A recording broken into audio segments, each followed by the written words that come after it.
자, 이제 1시간 안에 나머지 세 문제를 다 해봅시다. 자, 이제 2번 문제입니다. 2번 문제. 여러분, 지급준비금, 대재해, 이런 거 굉장히 평이한 개념으로서 이 시험을 준비하는 사람들은 많이 들어봤죠. 그렇죠? 근데 이것과 관련해서 이런 문제가 나올지 생각지도 못했죠. 그러잖아요. 그것과 관련된 더 심오한 중요한 이슈를 제가 이 문제를 통해서 여러분에게 전달시키기 위해서 이 문제를 냈습니다. 누구나 다 알고 있는 것은 강의를 통해서, 특히 모의고사를 통해서 할 필요가 없잖아요. 그렇죠? 기본 이론을 통해서 또는 다른 것을 통해서도 여러분이 알 수 없는 것들을 내가 여러분에게 알려줘야지 여러분의 합격 가능성이 높아지는 거잖아요. 자, 봅시다. 지급준비금.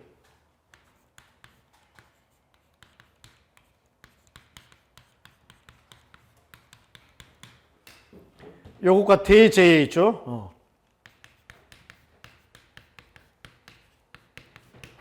지급준비금이 뭔지는 여러분 다 알고 있죠. 그렇죠? 대재해가 뭔지도 다 알고 있어요. 그렇죠? 여기는 문제가 없습니다. 그런데 이 두 개념이 보험회사에, 특히 손해보험회사에 있어서 수익성 있죠. 수익성과 수익과는 밀접한 서로 상호 연관관계가 있다는 걸 사람들이 간과하고 있습니다. 그래서 이 두 개를 연결시켜 주는 겁니다.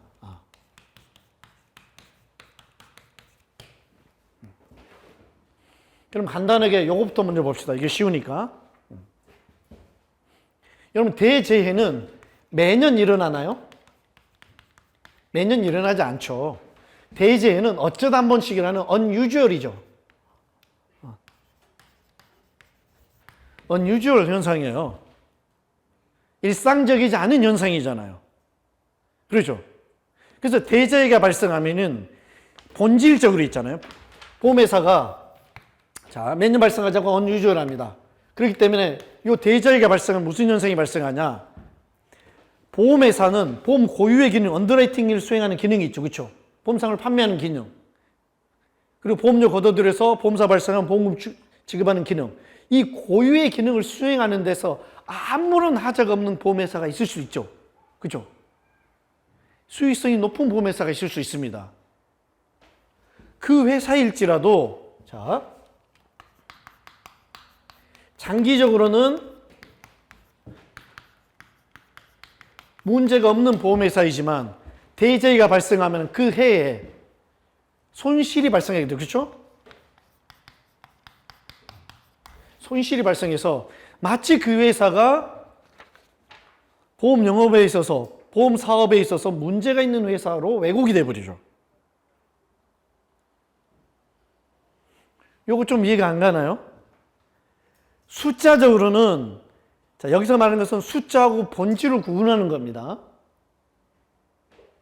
보험회사가 보험상품 잘 만들고, 보험상품 잘 판매하고, 보험 영업활동을 잘해요. 문제가 하나도 없어. 그래서 있잖아요. 정상적인 상태라면은 보험회사는 이익을 보는 회사예요. 그런 회사일지라도 어때요? 만약에 특정에 대재해가 발생해버리면은 보험회사는 잘못한 게 하나도 없잖아요. 대재해는 보험회사의 통제 아래에 있는 거예요, 없는 거예요? 없는 거잖아요. 그거에 의해서 어때요? 보험회사의 수익성이 안 좋게 회계학적으로 나오게 되죠. 그래서 보험회사는 자기가 책임질 수 없는 외부 요인에 의해서 자신의 수익성, 재무성과가 좋지 않은 걸로 평가를 받게 되는 거잖아요. 그죠? 그게 대재해가 보험회사의 수익성을 측정함에 있어서 보험회사 수익성 측정을 왜곡하는 겁니다. 이해가 되나요?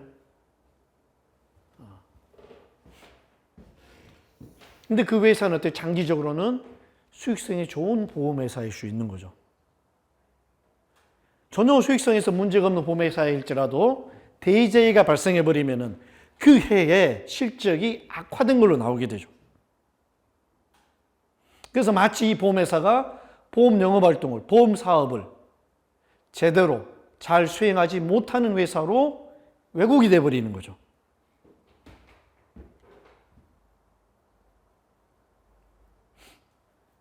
이해가 되나요? 이건 마치 이렇게 생각하면 돼요. 수능을 준비하는 학생이 정말 수학 공부를 열심히 하고 수학을 아주 잘해요. 항상 수학 모의고사를 보면은, 수능 모의고사를 보면은 만점을 받은 학생이 있다고 해봅시다. 그러면 그 학생의 기본적인 본질적인 수학 실력은 굉장히 뛰어난 게 맞는 거죠. 그죠? 근데 수능을 봤는데 그 해에 따라 유난히 수학 시험이 어렵게 나온 거예요. 수학과 박사 과정에 있는 학생이야지만이 알 수 있는 수학 관련 지식, 배경 지식, 그게 있어야지만이 풀 수 있는 문제가 한 두세 문제가 출제가 돼버린 거예요. 난이도 조정이 실패한 거죠. 이해가 되나요? 이런 경우 간혹 있죠. 그럴 경우에 매번 수학 시험을 100점을 맞던 학생의 수학 성적이 갑자기 70점으로 다운이 되겠죠. 그럼 그 수학 점수 70점만 보면 어때? 이 학생은 수학을 잘하는 학생으로는 보이지 않잖아요. 그냥 평범한 학생이잖아요. 수학에 재능이 없는 것처럼 보이잖아요. 못하는 것도 아니지만 그렇다고 해서 잘하는 것도 아니고, 이런 학생으로 왜곡돼서 보이게 되는 거잖아요. 근데 그 학생은 본질적으로 어때요? 수학의 재능이 굉장히 뛰어난 남다른 학생이죠. 그렇죠? 그럼에도 불구하고 수능의 특정 해에 출제위원이 난이도 조정이 실패한 결과 이렇게 돼버리는 거잖아요. 왜곡이 돼버리잖아요. 그래서 그런 경우 외부의 비판을 많이 받게 되죠. 그렇죠? 그죠? 그와 마찬가지라는 거예요. 대제에는 그러한 식으로 보험회사의 수익성을 왜곡시키는 효과가 있습니다. 이해가 되죠? 말이 안 되는 것 같나요? 말이 되는 겁니다. 실제적으로 이런 일이 일어나요. 그래서 이게 실질적으로 텍스트에 이게 있고. 그래서 보험회사가, 어떤 특정 보험회사가 수익성이 좋냐 안 좋냐, 이것은 무조건 재무제표에 나온 수익이 있죠. 그 금액의 크기만으로 측정할 수 없다는 거예요. 그걸 100% 신뢰할 수 없다는 거예요. 만약에 있죠. 수익이 마이너스 10이에요. 특정 A라는 보험회사가. 근데 이게 아주 안 좋은 회사로 낙인 찍힐 수 있죠. 그렇죠? 이거 적자 회사네. 하지만 그 해에 대재해가 발생한 해다. 그러면 어때요? 이 회사는 괜찮은 회사예요. 튼실한 회사인 겁니다. 대재해를 경험하고도 마이너스 10억밖에 손실이 안 나다니. 굉장한 걸? 이렇게 볼 수도 있다는 거예요. 알겠죠? 자, 그 다음에 요 지급준비금, 이걸 봅시다.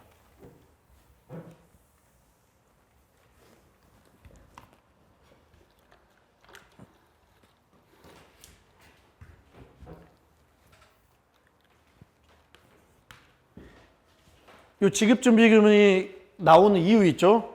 요거에 대해서 보아야 되는 겁니다. 요 지급준비금은 목적이 미래의 보험금 지급 있죠.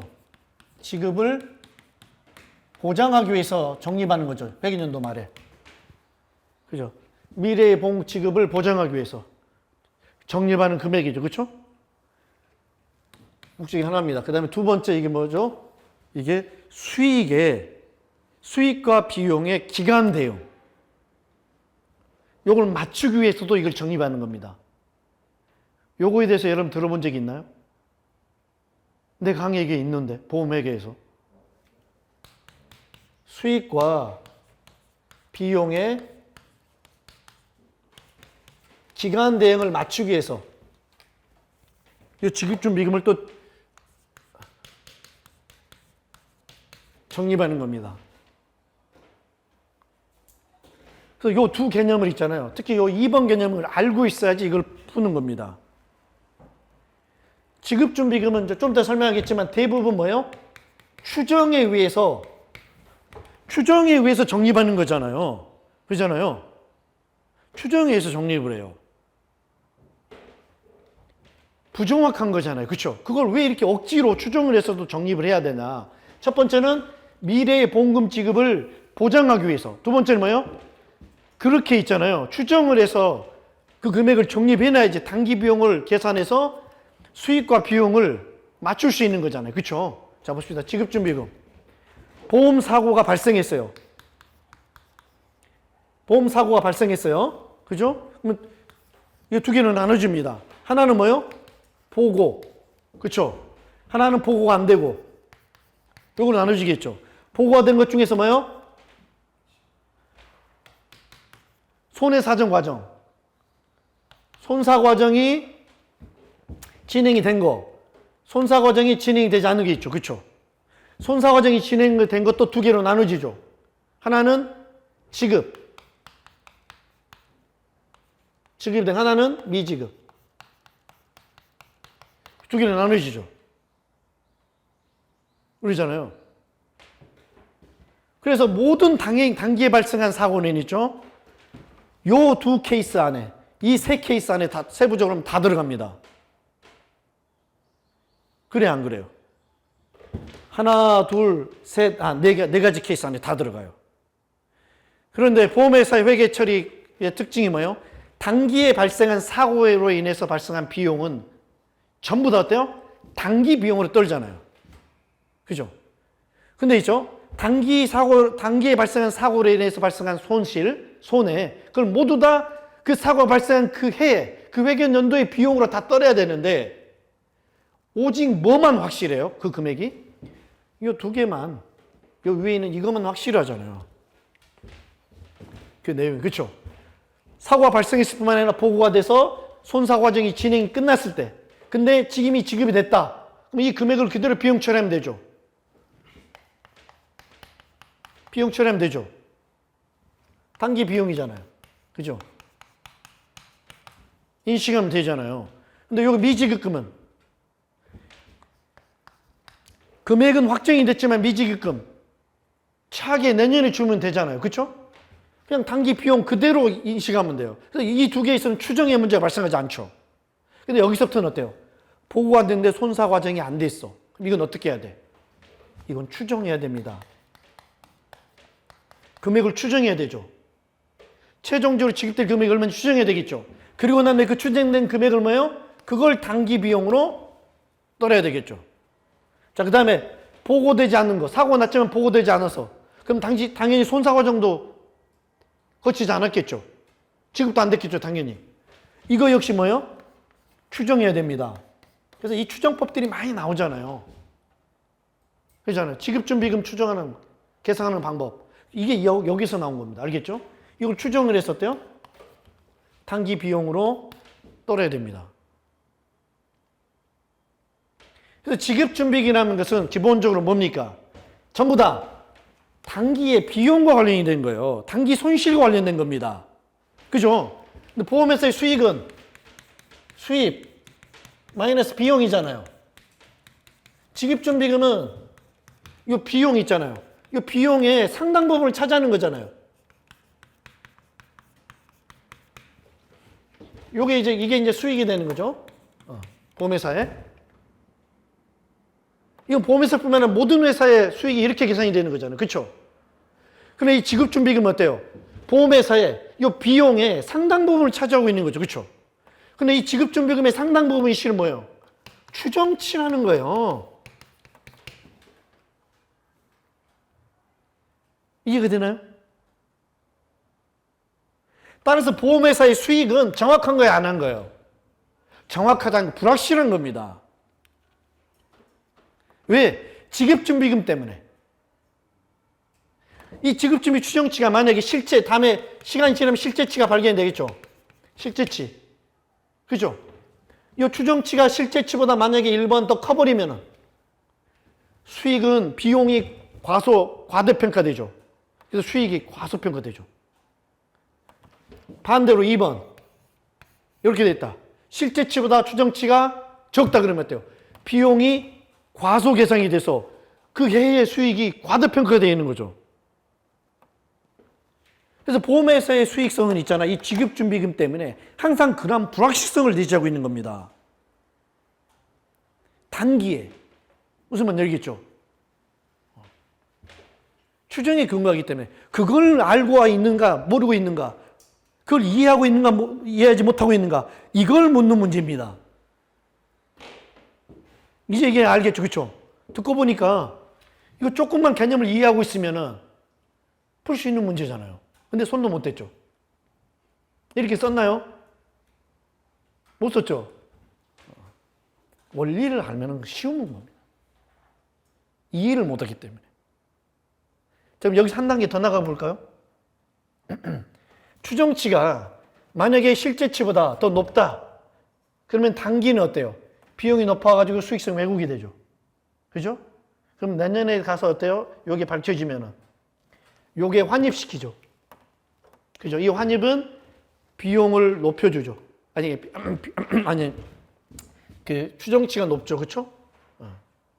그러니까 내년에는 비용을 또 깎아버리죠. 그죠? 그래서 내년의 수익을 어때요? 낮추죠. 차기의 수익을 낮춰버리죠. 그잖아요. 추정치가 높았다는 말은 비용을 지급준비금 지나치게 많이 평가됐다는 거죠. 그럼 비용이 올라간 거, 높아진 거죠. 그럼 당연히 수익이 낮아지겠죠. 그죠? 근데 1년 지나 보면은 실제 지급보험금이 지급되면서 나오면서, 많이 계상했네? 그럼 그걸 다시 깎아내야 되겠죠. 그러면 어때요? 그 해 차기의 비용을 높여야 되겠죠. 아니, 잠깐만요. 추정치가 높은 비용이 올라갔죠. 이걸 환입시켜야 되겠죠.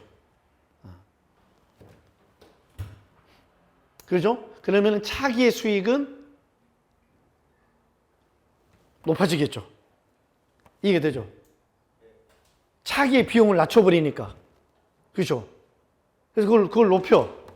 그러면 그 높아지는 그 해의 실적은 또 실은 뭐예요? 그 해의 실적이 아니라, 그 해에는 실적이 이렇게 좋지 않은데, 지난 회계연도 말에 지급준비금 계상의 오류 때문에 그거 수정하느라고 그냥 회계학적으로 올라간 것 뿐이잖아요. 그죠? 이해가 되죠? 그래서 이게 보험회사의 수익성은 수익이 왜곡이 되는 거예요. 그 반대 형상도 똑같겠죠. 그렇죠? 여기 추정치가 실제치보다 적다. 그럼 수익이 높게 계산이 됐겠죠. 비용이 적게 잡혀서. 그죠? 당해 실적은 그렇게 안 좋은데 어때요? 실적이 수익성이 높게, 단기 수익이 높게 평가가 돼 있겠죠. 그럼 다음에 가보니까 실제치가 더 많아. 그러면 뭐예요? 지급준비금을 또 거기에 비용을 또 추가해야 되겠죠.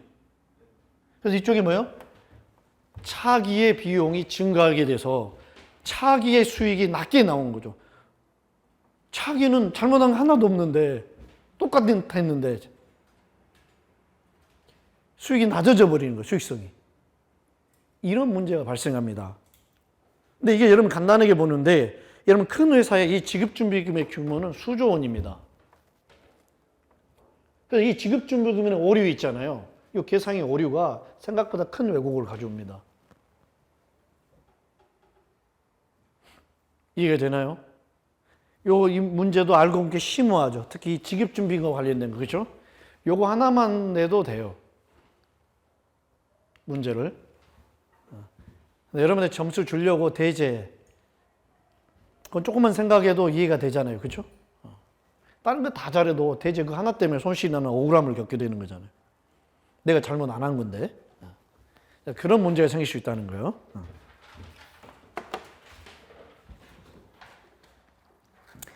이렇게 쓰셨나요? 그러면 여러분 2번까지 50점이 지나가고 있는데 여러분이 획득한 점수는 몇 점이에요, 지금까지?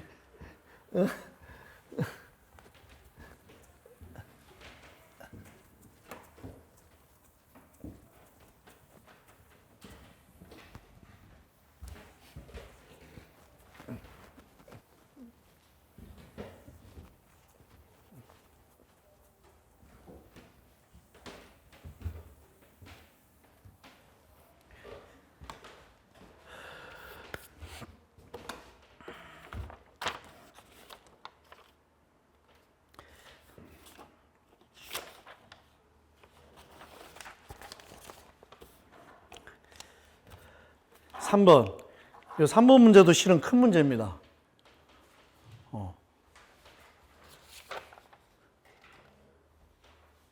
이거 제대로 쓰면은 여러분 답안지 있죠?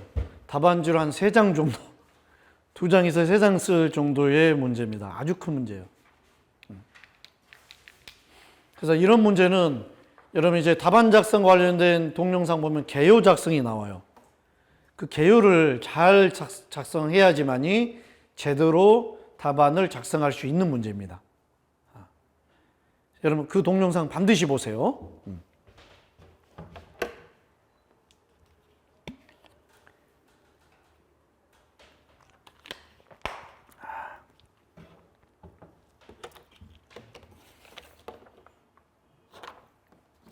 자, 재보험의 기능에 대하여 구체적으로 설명하고 각 기능에 대하여 비례 재보험과 비비례 재보험의 종류별로 각각 이러한 기능들을 수행하는 방식에 대하여 비교 설명하시오. 3번은 한마디로 이런 거잖아요. 재보험의 기능을 알고 있는가? 이걸 넘어서 있잖아요. 요 각 재보험의 기능을 비례 재보험하고 비비례 재보험으로 나눠서 각각 이 기능들을 이해하고 있는가? 요걸 물어보는 거죠. 그렇죠? 근데 많은 사람들이 요거 하나에 국한돼 있죠. 근데 요 밑에까지 뻗어 내려오면 있죠. 문제를 무궁무진하게 낼 수 있습니다. 고난이도의 문제를. 근데 요 문제가 요 밑에 내용을 알아야지만이 풀 수 있는 문제가 나왔어요. 그리고 그 해에 실질적으로 그 문제를 푼 학생은 없었다고 봐도 무방합니다. 이 개념을 모르기 때문에. 그래서 제가 이 관련된 문제를 낸 거예요. 재보험 관련해서 여러 가지 문제가 계속 나올 겁니다. 여러분이 대비를 하시는데 그래도 풀기가 좀 어려울 수 있습니다. 심층적인 문제를 내기 때문에.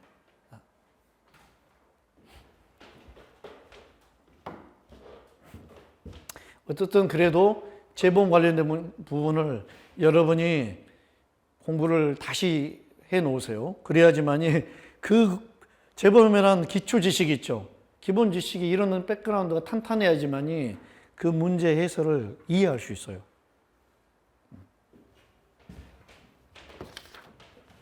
자, 재보험의 기능은 뭐예요?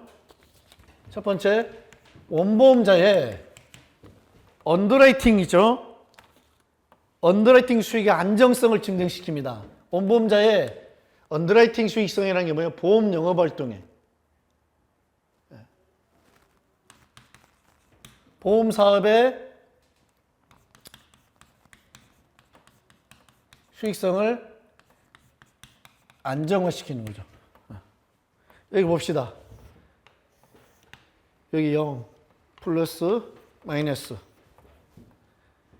보험회사 영업은 이렇게 되겠죠, 보통. 이런 식으로. 그죠? 근데 재보험에 가입하게 되면은 이익의 극점도 낮아지고. 왜? 재보험에 가입하면 손해가 발생하지 않으면은 재보험회사 그 이익을 나눠 갔잖아요. 보험료를 그쪽에 또 일부 줬으니까. 손해가 하나도 발생하지 않으면 재보험회사가 자기가 받은 보험료 꿀꺽 이익으로 먹을 수 있잖아요. 그죠? 나눠 먹어. 그러니까 이익도 줄어들죠. 대신 뭐요? 손해가 발생하면은 손해도 분담하죠. 그렇죠?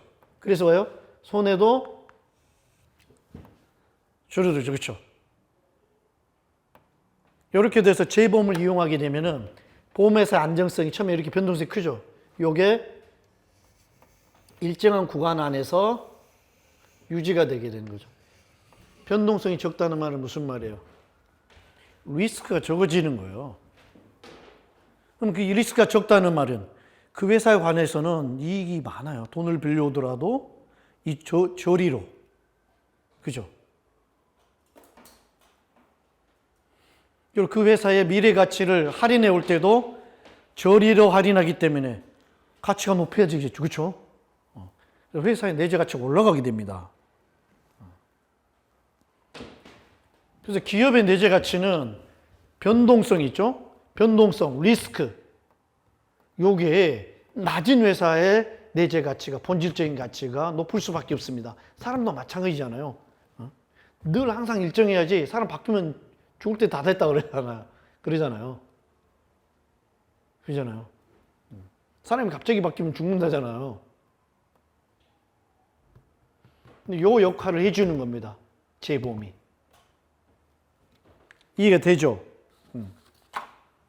자, 그러면 있잖아요.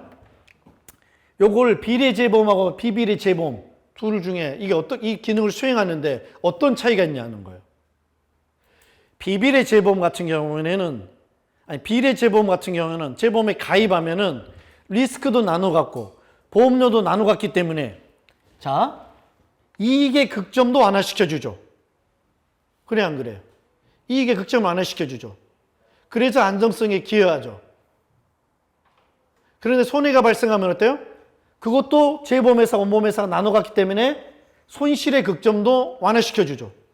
그렇게 해서 언더라이팅 수익의 안정성을 향상시켜 주죠. 그죠? 근데 비비례 재보험은 인수한 리스크를 있잖아요. 찢어 나눠 갖고 그 리스크를 찢어 나눠 갖는 비율에 따라서 보험료를 나누는 게 아니라, 비비례 재보험은 원보험자가 예상했던 손실보다 더 큰 재난적인 손실이 발생할 것에 대비해서 가입한 보험이 비비례 재보험이잖아요. 그잖아요. 이게 또 다른 리스크에 대해서 보험회사가 체결하는 보험이에요. 알겠죠? 그래서 리스크를 찢어 나눠 갖는 게 없고 보험료를 그에 따라서 나눠 갖는 게 없습니다. 따라서 있잖아요. 비비례 재보험 같은 경우에는 손해가 발생하면, 재난적인 손해가 발생하면은 손해의 극점이 있죠.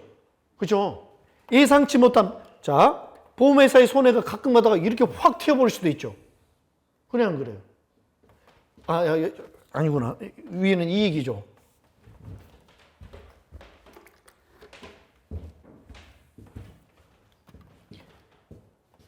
이게 확 떨어져 버릴 수 있죠. 그렇죠? 그럼 망하잖아요. 그렇죠? 이 경우에 이러한 종류의 새로운 리스크에 대비해서 비비례 재보험을 가입하는 겁니다. 이해가 되죠? 비비례 재보험은 보험회사가 미래의 기대 손실을 예측을 하고 그에 따라서 보험료를 책정해서 거둬들이죠. 그래 안 그래요? 그런데 내가 예측했던 것보다 손실이 더 크게 발생해버리면 내가 거둬들인 보험료를 가지고 그 손실을 다 지급하지 못하고 보험회사가 망할 수 있잖아요. 그렇죠? 그래서 그 경우에 대비해서 따로 가입하는 재보험이 비비례 재보험입니다.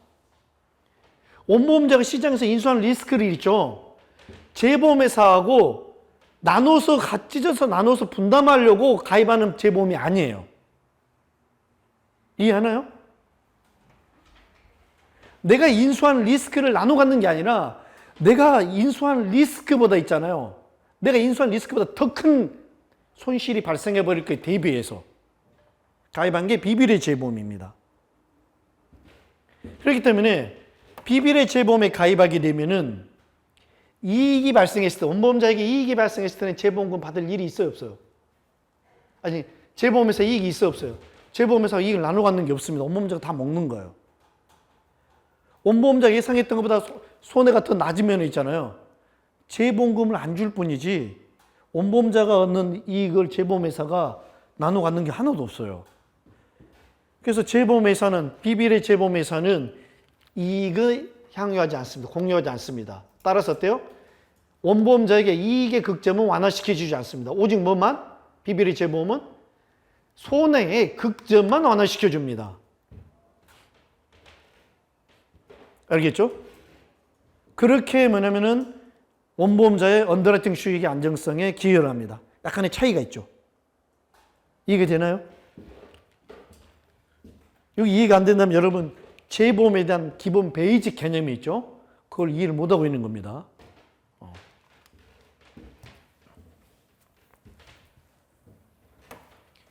실은 요 하나만 있죠. 요 한 포인트만 가지고 문제 낼 수 있어요. 그래도 이거 충분히 10점 이상의 문제가 되는 거예요. 이렇게 문제를 낼 수 있잖아요.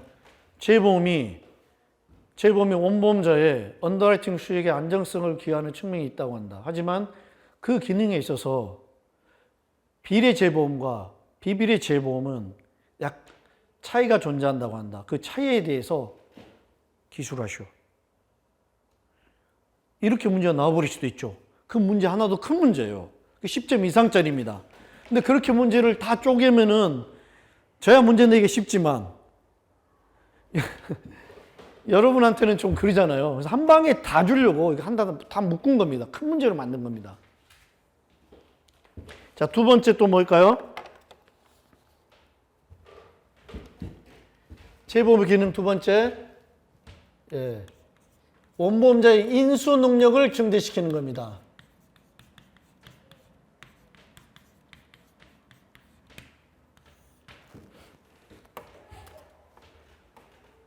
그러잖아요. 예를 들어서 원보험자의 인수 능력이 리스크 1000억까지밖에 인수를 못한다. 그러잖아요. 근데 1조짜리가 있다. 그러면은 자 봅시다. 원보험자가 1조짜리 중에서 있잖아. 1조짜리 중에서 100억만 자기가 보유하고 나머지는 재보험에 가입시켜버린다. 100억은 보유. 나머지 재보 가입시켜버린다.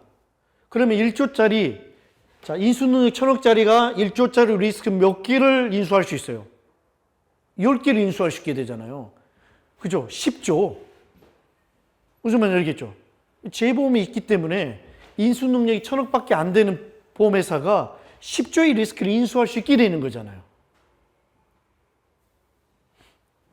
이해가 되나요? 그래서 재보험은 이걸 인수능력을 증대시켜 줍니다. 여기서 또 문제 하나 나갈 수 있는데 그건 제가 다음에 보너스 문제로 또 하나 낼게요. 이 인수능력을 증대시킴으로 해서 손해보험 산업에서 생명보험 산업과 달리 불리한 점이 있습니다. 어려운 점이. 그걸 완화시켜 주는 게 있어요. 그건 이 시간에는 못합니다. 다음에 보너스 문제를 하나 내줄게.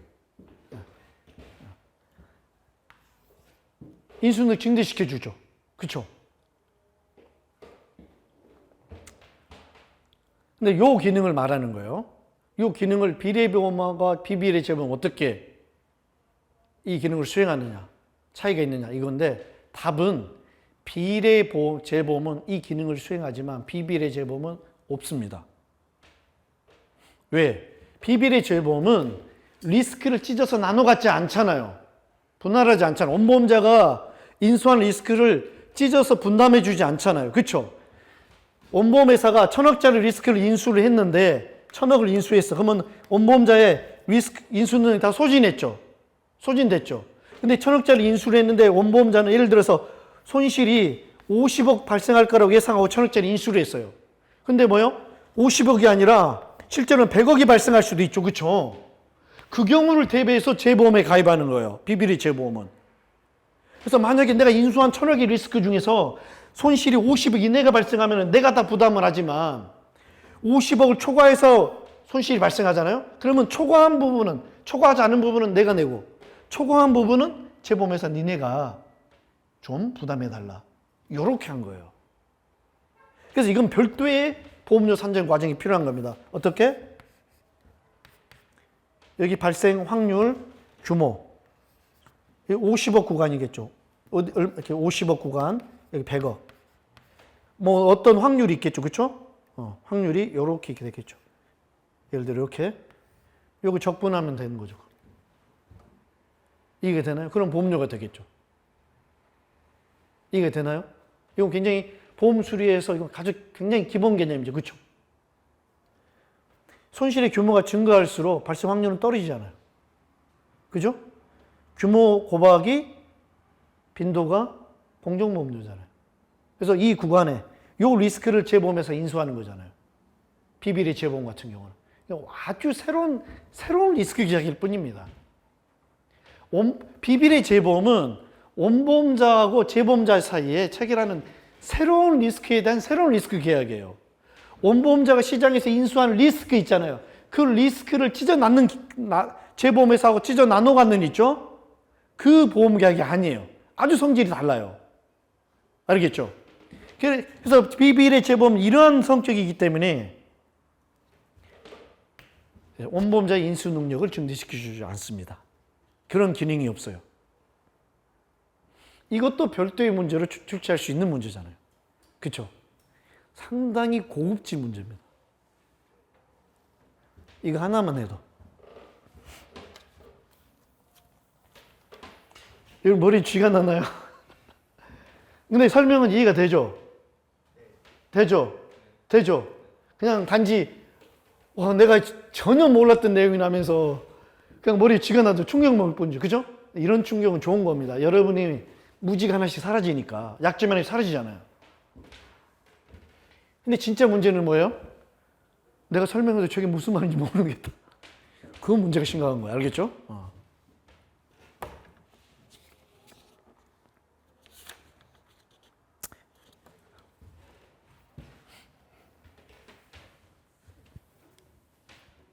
그 다음에 두 번째 뭐예요?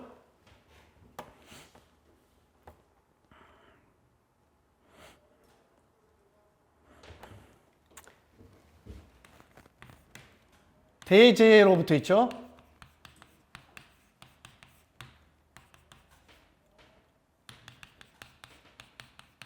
대재해로부터 원보험자를 보호하는 기능. 보호하는 기능이 있죠. 그렇죠? 재난적인 손실로부터 원보험자를 보호하는 기능. 이걸 어떻게 기능을 수행하느냐. 요거 비례. 여러분 비례, 비비례 그러면 헷갈리죠. 그렇죠? 비례라는 말은 원보험자가 시장에서 인수한 리스크를 재보험자하고 쪼개서 나눠 갖고 그에 대한 책임을 그러면 쪼개서 나눠 갖게 되면은 쪼개서 나눠 갖는 비율이 있잖아요. 그게 계산이 될 거 아니에요. 그렇죠? 그 비율에 따라서 보험료도 나눠 갖고 사고가 발생하면은 그에 대한 책임도 원보험자하고 재보험자가 그 비율에 따라서 나눠 갖는 거. 이게 그죠? 다 비례. 비율에 따라서 모든 걸 하죠. 그렇죠? 그래서 그것을 비례 재보험이라고 합니다. 비율 재보험이라고 해서 하등의 차이가 없어요. 근데 밑에는 비비례라고 나오죠. 그렇죠? 그 말은 간단하게 이게 되게 복잡해 보이는데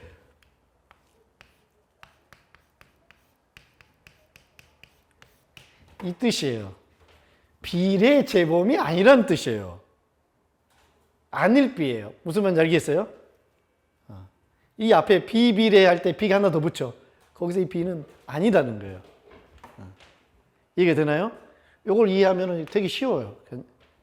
이 개념을 이해하는데 그리고 이 용어를 기억하는데 되게 쉽습니다. X비례라는 뜻이에요. 이 비례 재보험이 아니라는 뜻이에요. 비율을 찢어 나눠 갖는 게 없어요. 그러니까 당연히 뭐예요? 인수능력 증대효과가 없을 수밖에 없죠. 그렇죠? 이 두 개를 어떻게 하냐는 거예요. 차이가 있느냐. 자, 비례 재보험 같은 경우에는 손해가 발생하면은 비율에 따라 나눠 갖죠. 그렇죠? 그래서 어느 정도 있잖아요. 원보험자가 대재해로부터 겪는 충격을 완화시켜주는 기능은 있어요. 하지만 손실 자체가 워낙에 크면 어때요? 어느 정도 비례 재보험이 그 충격을 완화시켜주지만 100% 막아주지를 못하잖아요. 그죠? 그리고 더군다나 재보험에 가입한 비율이 10%, 20% 이렇게 낮을 경우에는 분담하지 않는 경우보다는 덜 아프지만 그래도 아프잖아요. 그렇죠? 그래서 제한적으로 이 기능을 수행합니다. 기본적으로 있잖아요. 이 비례 재보험은 대재해로부터 원보험자를 보호하는 기능이 존재하지만 방금 설명드린 그런 이유 때문에 그게 어때요? 방금 설명드린 그 이유 때문에 제한적인 거예요. 알겠죠? 원보험자를 완벽하게 보호하지는 못해요. 하지만 비비례 재보험 같은 경우는 철저하게 이 재보험의 목적, 디자인, 즉 존재의 목적이 뭐예요?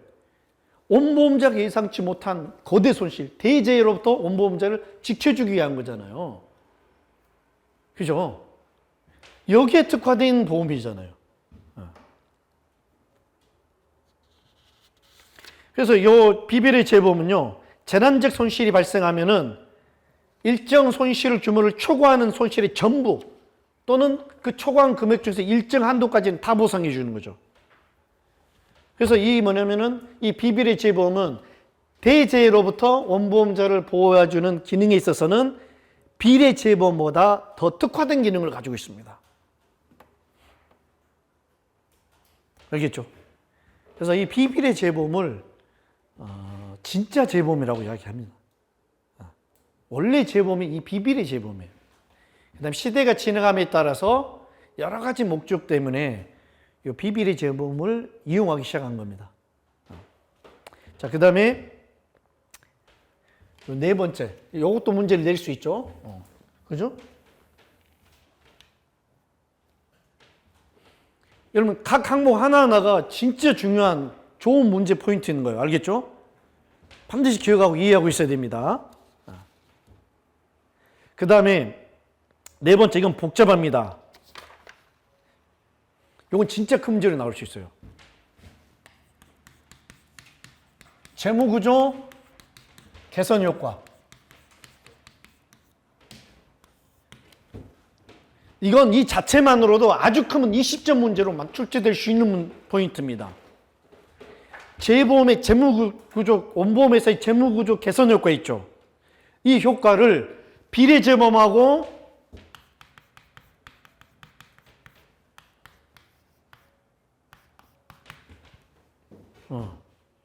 이 기능을 수행하는 거 있잖아요. 이 두 개를 구분해라.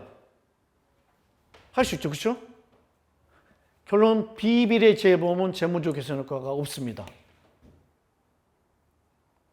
근데 비례 재보험 같은 경우는 뭐예요? 재무구조 개선 효과가 있습니다. 존재해요. 어떻게?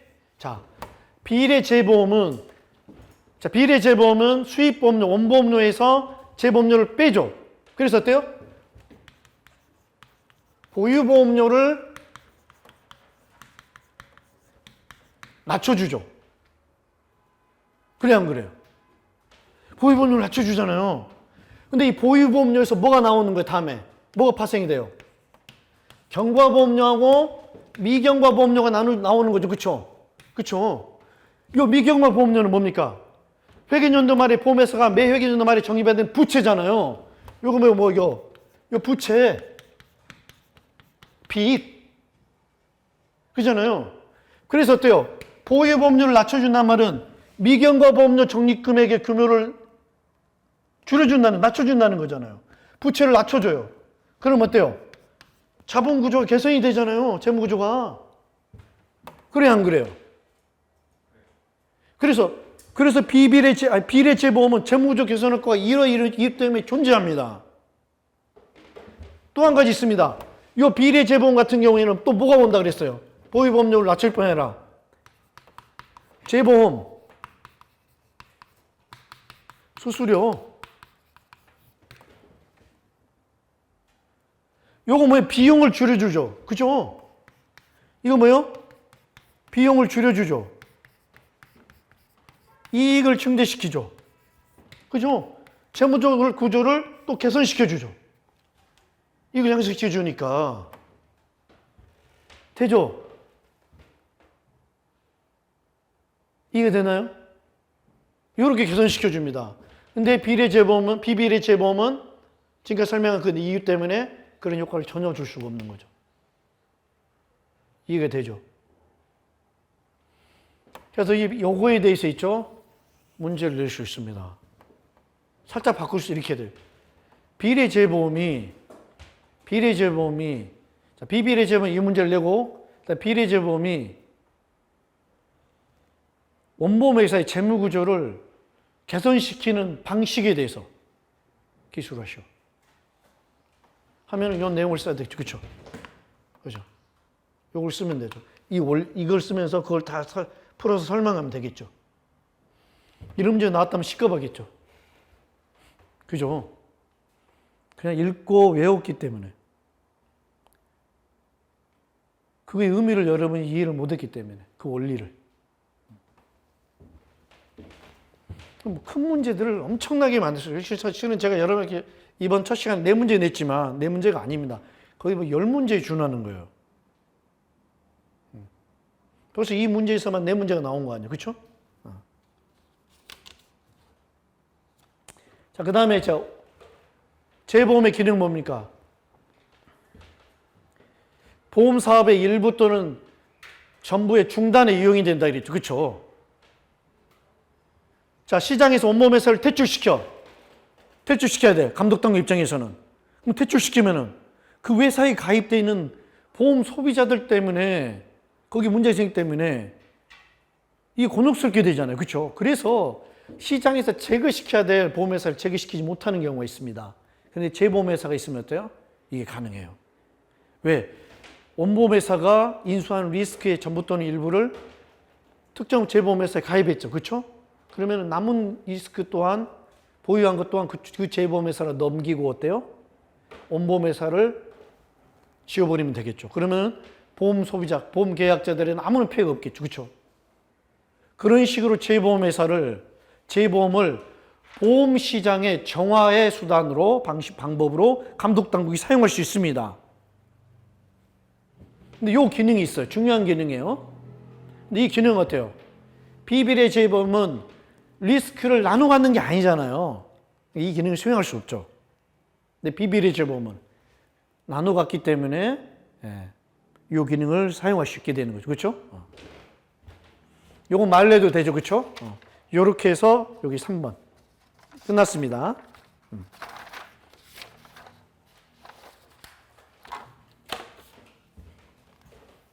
10분 안에 끝낼게요.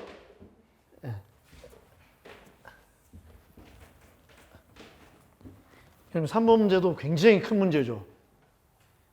굉장히 여러분이 몰랐던 중요한 포인트들이 숨어 있었죠. 그렇죠?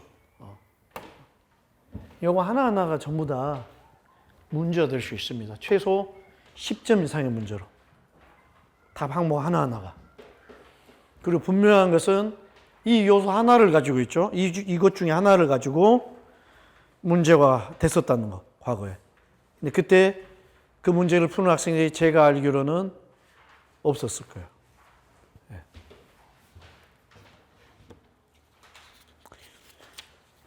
900명 정도 응시하는데 만약에 푼 사람이 있었으면 한 10명 이내에 있을 거라고 저는 생각을 합니다. 자, 그 다음에 자산보험의 공동보험 약관에 관련하여 다음의 문제에 답하여라. 자, 공동보험 약관의 의의. 요건 여러분 그냥 객관적인 지식이잖아요. 그죠? 여러분 한 가지 주의해야 될 게 공동보험 약관은 화재보험에 국한된 게 아닙니다.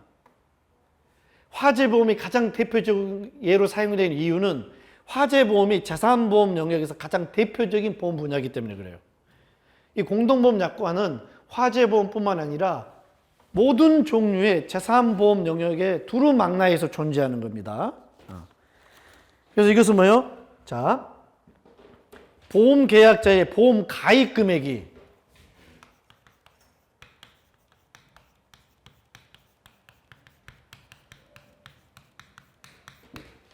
비교 대상이 보험 가액, 자, 보험 가입 금액이 보험 가액보다 적거나 또는 보험 가액의 일정 퍼센티지로 기술이 되는 부보 요구 금액.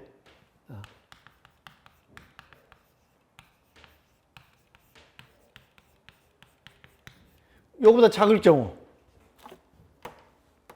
여기 미달일 경우 있잖아요. 예. 손실이 발생했을 경우에 손실의 일정 부분을 보험 계약자가 부담을 하고 보험회사가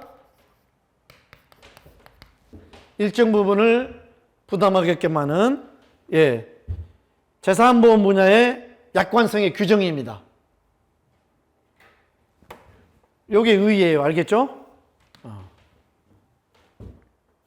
자, 그 다음에 있잖아요. 그러면은 이 공동보험의 목적, 공동보험 약관이 존재하는 이유. 첫 번째는 보험료율의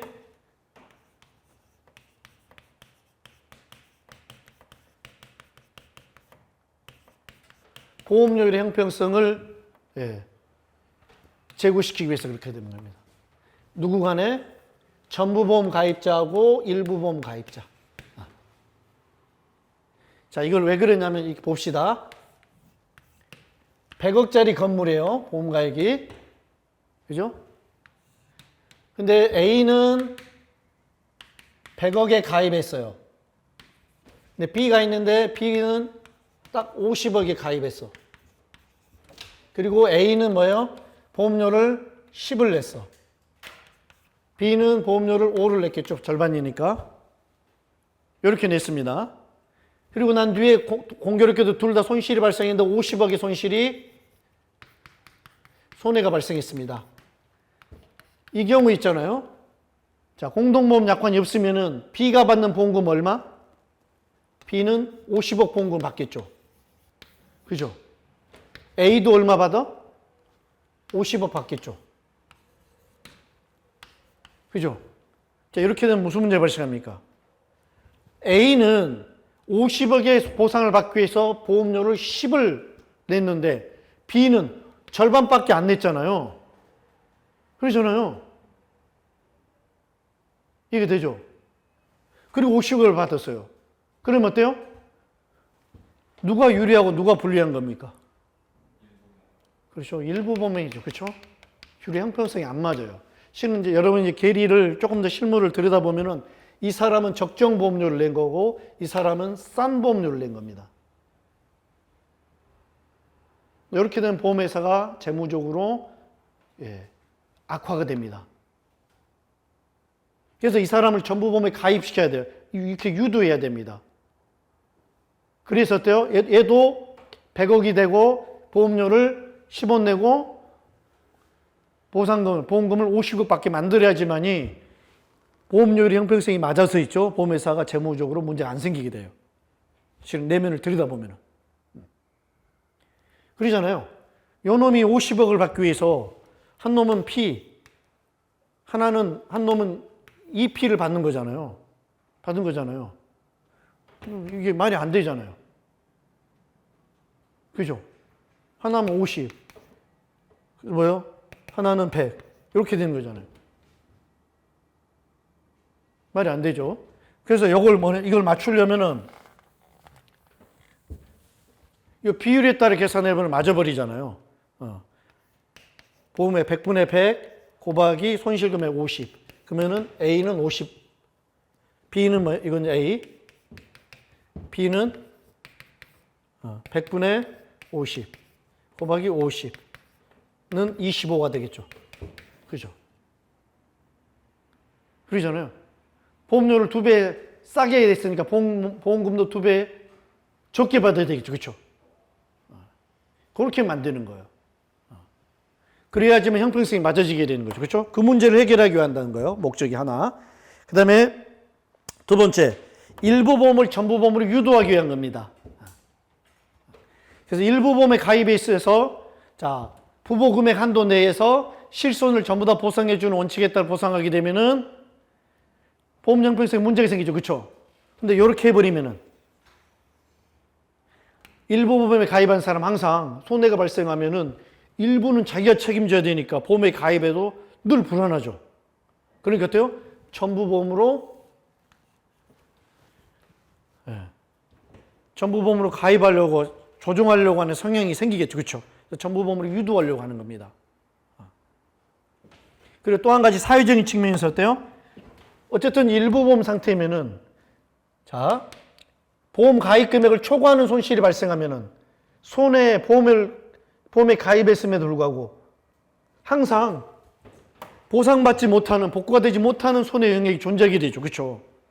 그래서 그 손실 복구에 문제가 생깁니다. 사회적으로 바람직하지 않아요. 그래서 그 이유 때문에도 전부보험으로 유도를 해야 되는 거예요. 자, 그 다음에 세 번째.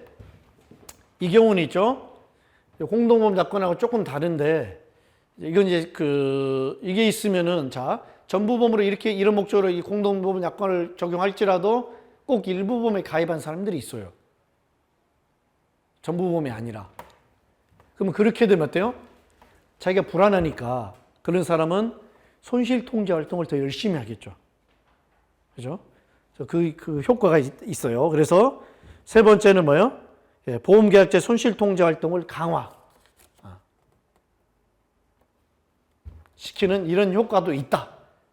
목적은 아니지만 알겠죠? 그렇게 써주면 됩니다.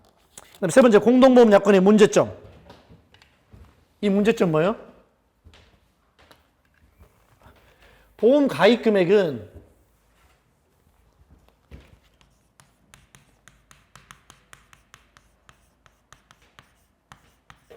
보험 가입 시에 이미 확정이 돼 있죠.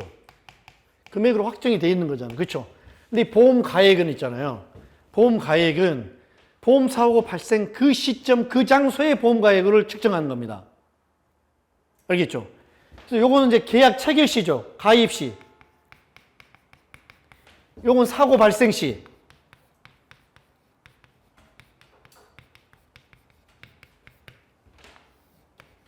이게 뭐예요? 시차가 존재하잖아요. 그죠? 그래서 이 기간 안에 인플레이션이 발생하면은 의도치 않게 처음에는 전부 보험이었는데 사고 발생했을 때는 인플레이션이 발생하면은 일부 보험 상태가 될 수 있죠. 그러면은 손실이 발생했을 때에 자신의 손실을 전부 다 보상받지 못할 수도 있는 문제가 보험 계약자 또는 피보험자 입장에서는 발생할 수 있죠. 그렇죠? 그게 이 공동보험 약관의 한계입니다. 문제점. 그래서 공동보험 약관이 있는 보험에 가입했을 경우에는 보험 계약자는 항상 보험 가액 대비 자신의 보험 가입 금액 있죠. 이것을 체크를 해야 됩니다. 이해가 되죠?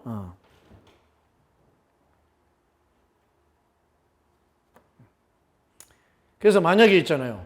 요걸 체크를 미비해 가지고 소홀히 해 가지고 사고 발생 시에 가입 시에는 전부 보험이었는데 사고 발생 시에 보험 가입 금액이 인플레이션으로 인해서 보험 가액이 올라 버렸다. 그죠? 그래서 부부 요구 금액도 올라 버렸다. 그래서 일부 보험 상태가 돼 버렸다. 그러면 어때요? 발생한 손실을 다 보상받지 못해서 있죠. 피보험자의 경제적 안정성에 문제가 생길 수 있게 되는 거예요. 이해가 되죠? 이런 문제점이 있습니다. 이건 굉장히 나이브하죠. 그렇죠? 그래서 여러분 중에 이 문제를 이걸 못 푼 사람은 없었을 거예요. 그럼 여기까지가 몇 점이죠? 10점. 10점은 받았겠네요. 근데 두 번째 차등요율제 요게 골 때린 거죠. 그렇죠? 그죠?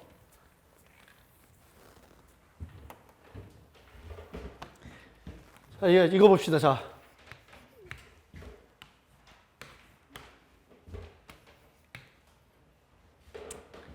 요게 그래프를 그리면 어떻게 돼요? 요렇게 되겠죠. 손실의 규모가 있죠. 작을수록 여기 손실 규모 0이라고 합시다. 손실의 발생 빈도는 높습니다. 일반적으로. 규모가 클수록 발생 확률이 줄어들어요. 그렇죠? 차등요율제는 말 그대로 있잖아요. 일반적으로 보험 평균요율을 적용하죠. 그렇죠?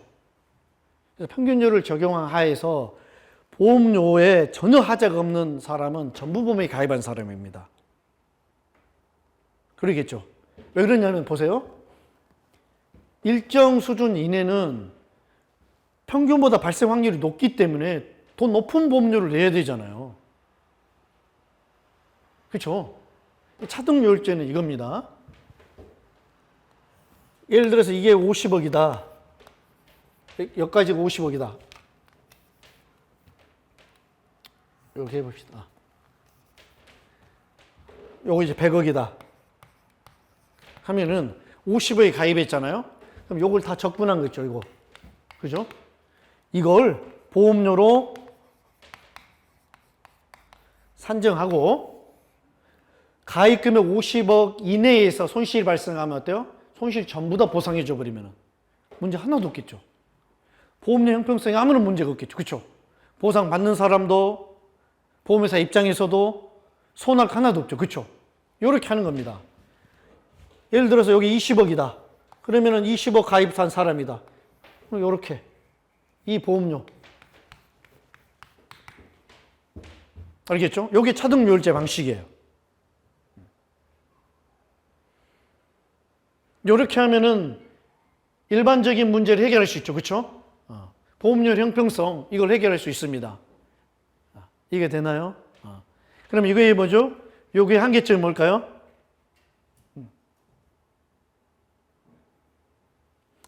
이건 두 가지 문제점이 있습니다. 첫 번째는 이건 전부 보험으로 유도하는 기능이 없죠. 그죠? 그래서 일부 보험 가입한 사람이 자신의 가입 금액을 초과해서 손실이 발생했을 때에 경제적으로 큰 타격을 입을 수 있죠. 그렇죠? 그 문제가 발생합니다. 그렇게 해서 있잖아요.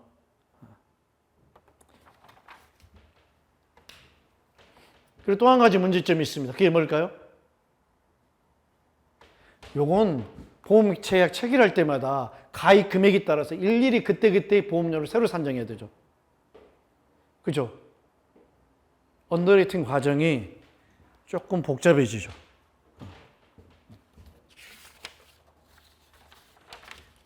이해가 안 되나요? 이해가 안 돼? 평균 요율을 적용하면은 가입 금액이 얼마든 상관없이 가입 금액 곱하기 평균 요율 딱 해버리면 그냥 나오잖아요. 누가 오든지 간에.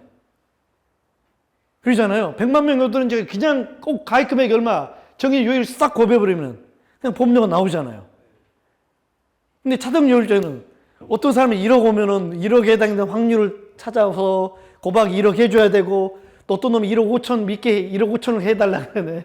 그럼 1억 5천 확률이 뭔지 또 찾아가지고 곱해줘야 되고, 그렇죠? 보험료율 산정 과정이 더 까다롭고 복잡해져서 비용이 상승하는 측면이 있죠, 그렇죠?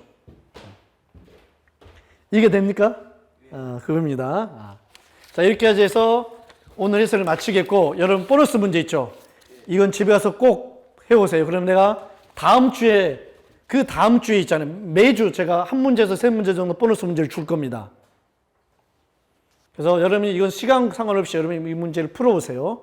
그럼 제가 여러분을 위해서 다음 주에 해설해 드릴 겁니다. 왜냐하면 이제 최대한 실전에 맞추기 위해서 5문제를 하는데 5문제씩 해가지고는 양상, 내용상 충분하지 않다는 느낌이 들어가지고 제가 추가로 여러분에게 문제를 더 드리고 해설을 해드리려고 하는 겁니다. 자, 수고하셨고 다음 주에 다시 뵙도록 하겠습니다.